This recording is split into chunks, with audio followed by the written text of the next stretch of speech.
Menstrual hygiene is a very, very taboo job in our area. I mean, you cannot talk to the man about the menstrual periods or any kind of issue.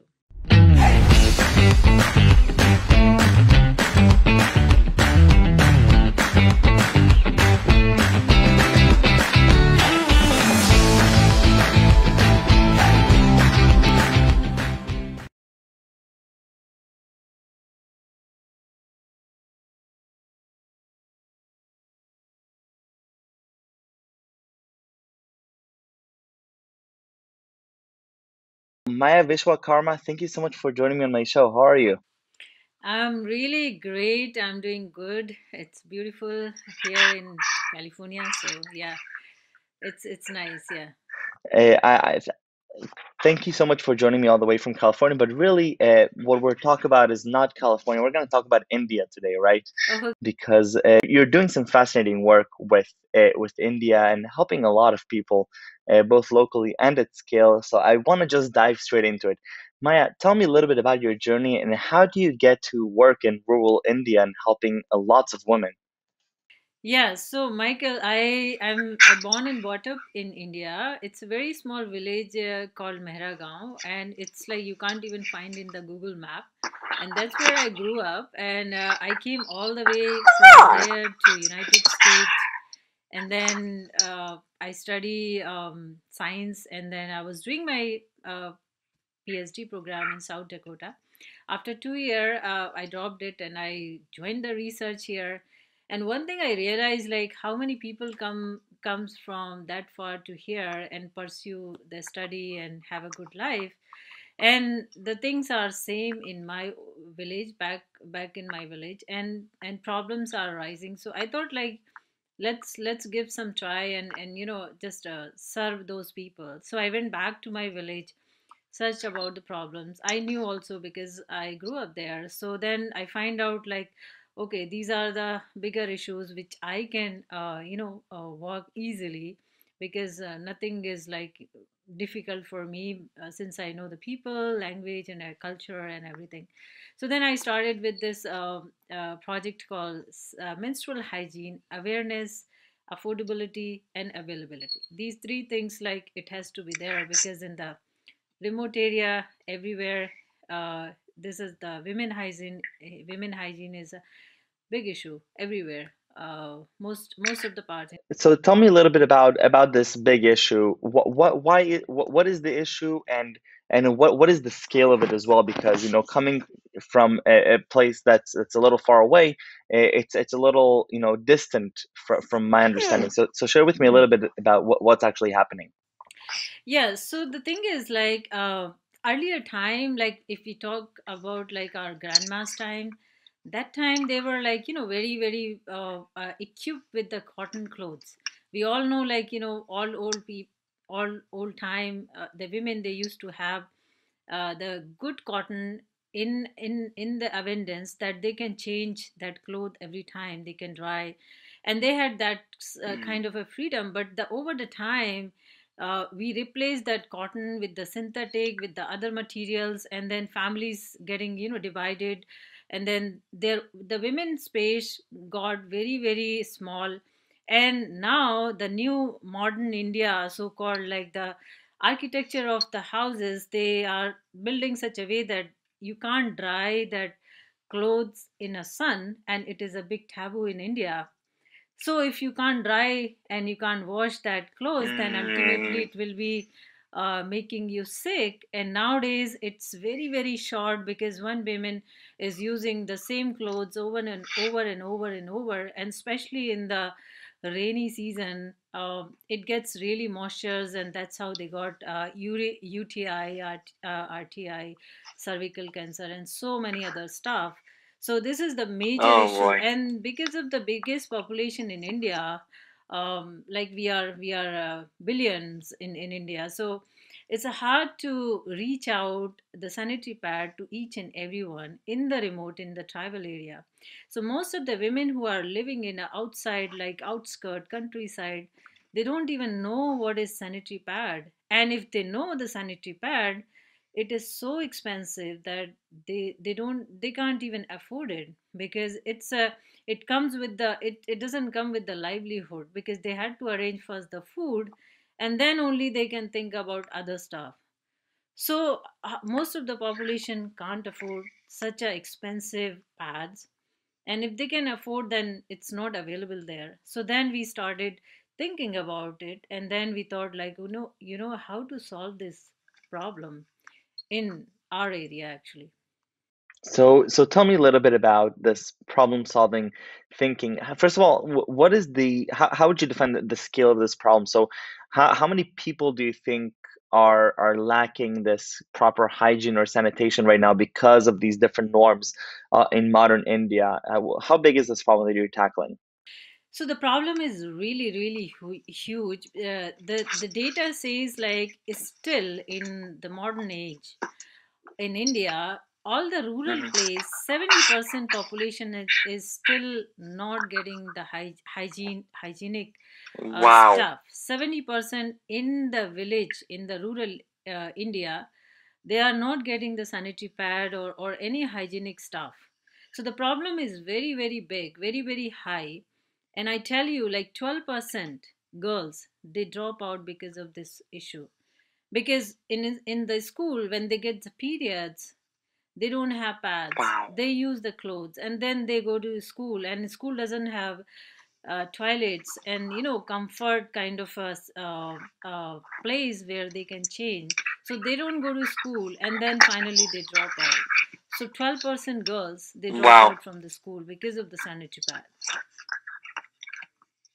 Unbelievable. And so tell me a little bit about your experience. How do you even get involved with thinking about a problem like this and knowing that this is something that you're passionate about solving?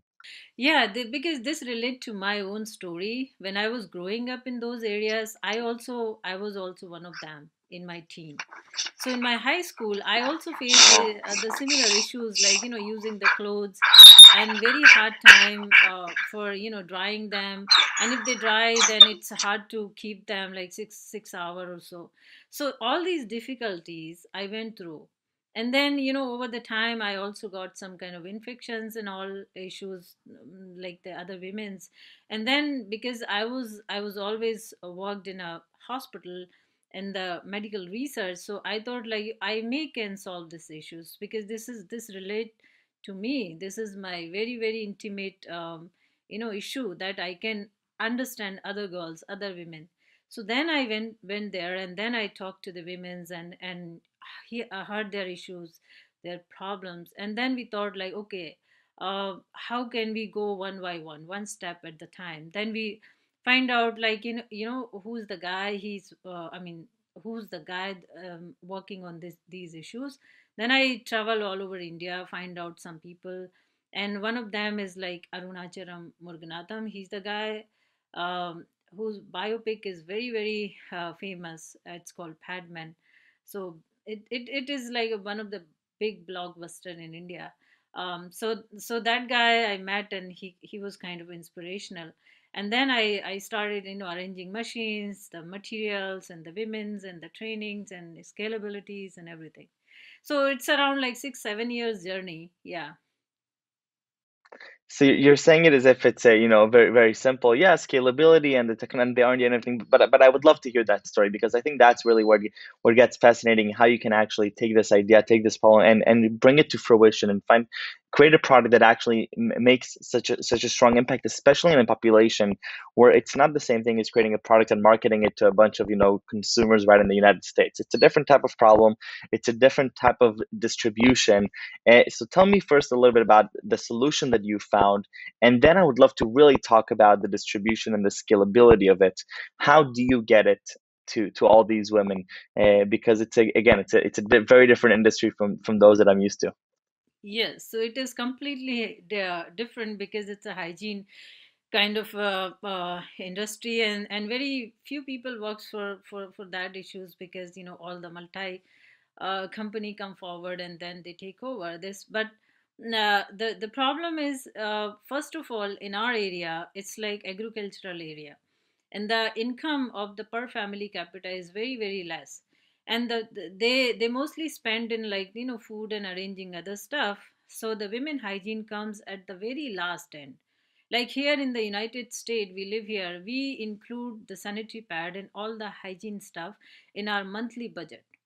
So we buy at the same time, like, when we are buying our groceries or vegetables or other thing, but not in India. It's not even considered like it is a things to buy. So the thing is, like, when the women, they are not getting on the time, they are not educated, they are not aware.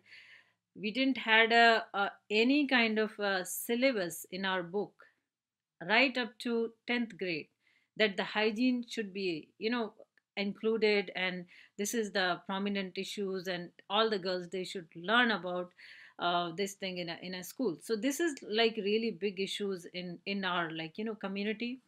So then what I thought, like, okay, how difficult it is, right? Because I'm already working in a science side and medical side and other stuff. That time I was working in UCSF. So then I spoke to the local people, like, how big this taboo is. And it is a big taboo because nobody wants to talk about this problem.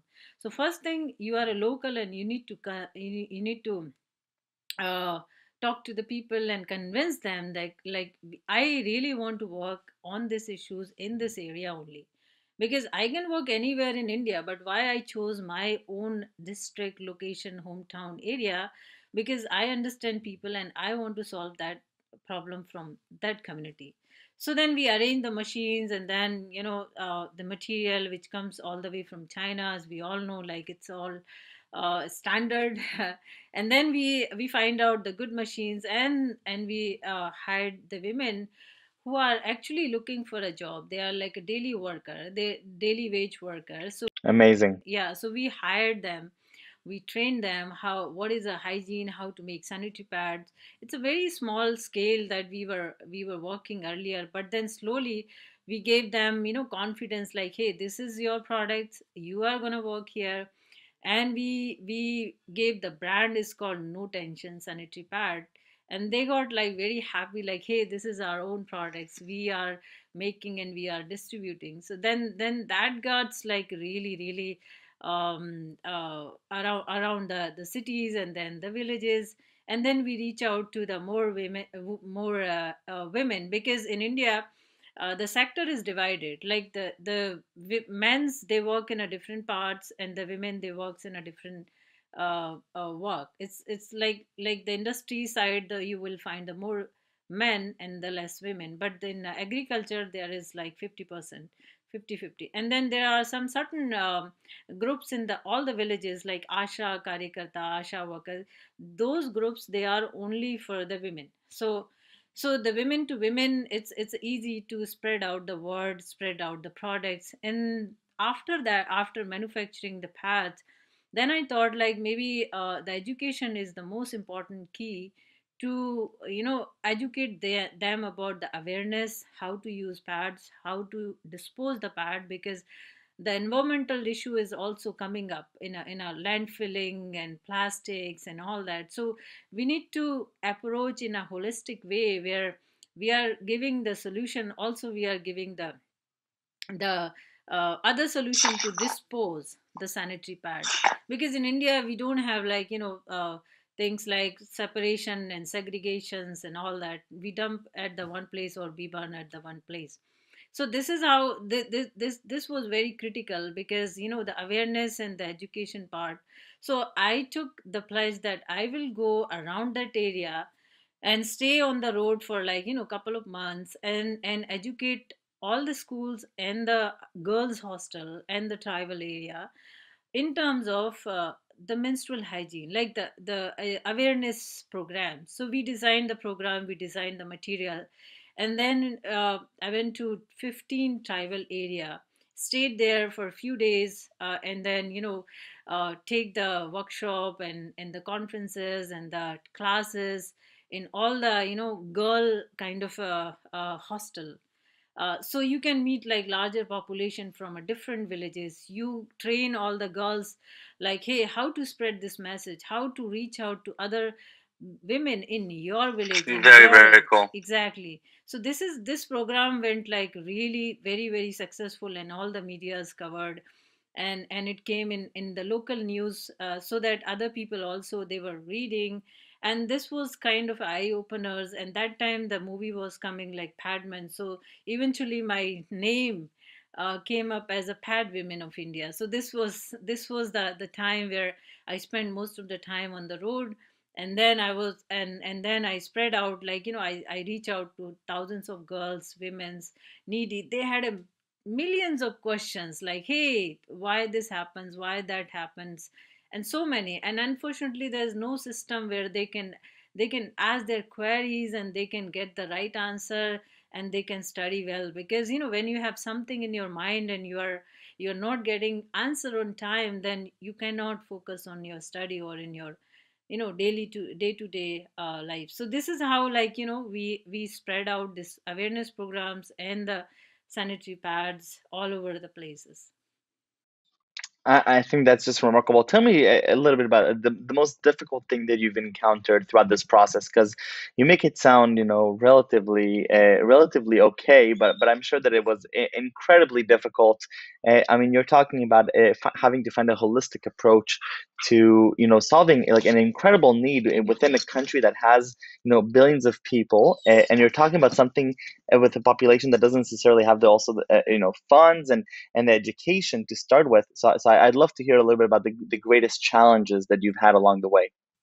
Yeah, so the challenges is like, I mean, if I work in a San Francisco, I have a excellent, like, teams. I can hire the people, I can get the best of best talent here. But when you go to the grassroots level, work in a very very, like, deep into interior, you had a very hard time to find the suitable person for the suitable job. So this was my biggest challenge, that I cannot find the accountant, I cannot find the computer guy, I cannot find the data entries, because you are living in with nothing. There is no, I mean, hardly electricity. And you have challenges like, network and so many things. So getting the right team on the right time, understanding, they would understand your issue and you would understand their issue. It's a difficult part. And then other difficult one was because menstrual hygiene is a very very taboo job in our area. I mean, you cannot talk to the man about the menstrual periods or any kind of issue. Convincing them, telling them, hey, this is your family issue, this is your maybe mom issues, sister issues, wife issues, we need to speak up about it. And then sometimes they get like, they hide, they just feel shy. And even the women also, they feel very shy. Like if you go to the room and where 10, 20 women are sitting and you start speaking about the period, they will go away. So you cannot do that. You had to relate with something to something to something, and then you come up on the real talk, like the periods and other sort of issue. Because it's a very very big taboo, and fighting on that is like, it's a hard. So these kind of issues I faced in the beginning. But when you open about yourself, you train like women, and then 10 people other, they are speaking with you with the same issue, then people will believe like, hey, this is something that we really need to listen, this is something we really need to talk. So so these are the issues which I'm still facing the challenges to get the right team, to get the right people for my job. In the scalability is very difficult. So slowly we are training people, slowly we are involving. Right. So then things will improve. I know it will be never ending challenge for us. Yeah. Unbelievable, Maya. I have to say that it's inspiring to hear the both the challenges, but also the incredible work that you're doing over there. I think it's incredibly innovative, and to me personally, it's inspiring to see somebody who goes after such an important topic from the get go. And I want to thank you for being so generous with your time in the past 20 minutes. I'd love for you to share with me three words that you would use to describe yourself. So, in three words, I can say that I'm very fearless, very confident, and very I would say the learner for a lifetime. So these are the three words which I want to conclude this. Amazing. Maya, thank you very, very much. This was wonderful. Continue making such a positive impact and stay safe and stay healthy. Yeah, you too. Thank you so much. Happy holiday and happy new year in advance.